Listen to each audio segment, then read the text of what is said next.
O Grupo Provincial Socialista demandará que a Deputación de Ourense requira que a Xunta de Galicia asuma a financiación completa dos 5 conservatorios de grao profesional que hai na provincia, que son os de O Barco de Valdeorras, O Carballiño, Ribadavia, Verín e Xinzo de Limia. Mentras isto non ocurre, e nesto temos que agradecer o paso que se vai a dar na aprobación da modificación presupuestaria do vindeiro pleno, unha partida presupuestaria de 200.000 euros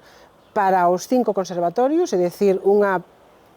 financiación adicional de 40.000 euros para cada un dos concellos que teñen estes conservatorios profesionais de música, mentras non ocurrará que a Consellería de Educación asuma íntegramente o 100% da financiación deses conservatorios, como si o fai co da capitalidade, tamén nun segundo punto pedimoslle que esta financiación da Diputación se vaya aumentando gradualmente. Pensamos que de xustiza que todos e todas as alumnas, que todas e todas as familias da provincia de Ourense teñan a mesma oportunidade de formar aos seus fillos e fillas no conservatorio,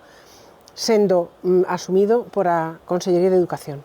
Os socialistas fan fincapé no agravio comparativo que existe entre os conservatorios profesionais das vilas e o de Ourense Capital, que si é completamente sufragado pola Consellería de Educación da Xunta de Galicia. A verdade é que no Carballiño levamos anos loitando porque non se faga unha discriminación na provincia de concellos de primeira e concellos de segunda. Concellos de primeira, pois, podemos falar da cidade de Ourense, onde se pode disfrutar dun servicio público onde a Xunta se fai cargo e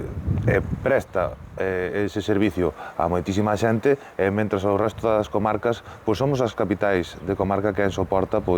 ese custe, que valoramos os concellos que temos conservatorio alrededor de 400.000 euros e que somos nós quen lle presta, quen constitúe unha rede provincial ao resto de concellos que están preto de nós, incluso de Carballiño, no caso noso, ben xente da cidade de Ourense, ata a veces incluso de comarcas de Pontevedra ou incluso de Lugo. En Galicia son máis de 30 os centros que imparten esta formación musical regrada, dos que tan só 9 están sufragados pola Administración autonómica.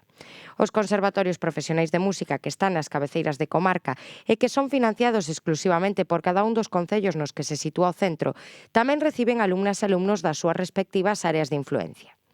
No particular caso do Carballiño, até aquí chegan alumnas e alumnos de toda a comarca, pero tamén da propia cidade de Ourense e mesmo de áreas próximas das provincias de Pontevedra e Lugo, segundo apuntou Diego Fernández, deputado provincial socialista e concelleiro de Cultura na vila de Orcellón. Para Fernández hai que acabar coa discriminación actual para que non haxa concellos de primeira e de segunda e que a Xunta se faga cargo dos conservatorios, avanzando cara a un modelo onde os municipios non teñan que asumir competencias impropias e poidan reforzar aqueles servizos que si entran dentro das súas competencias.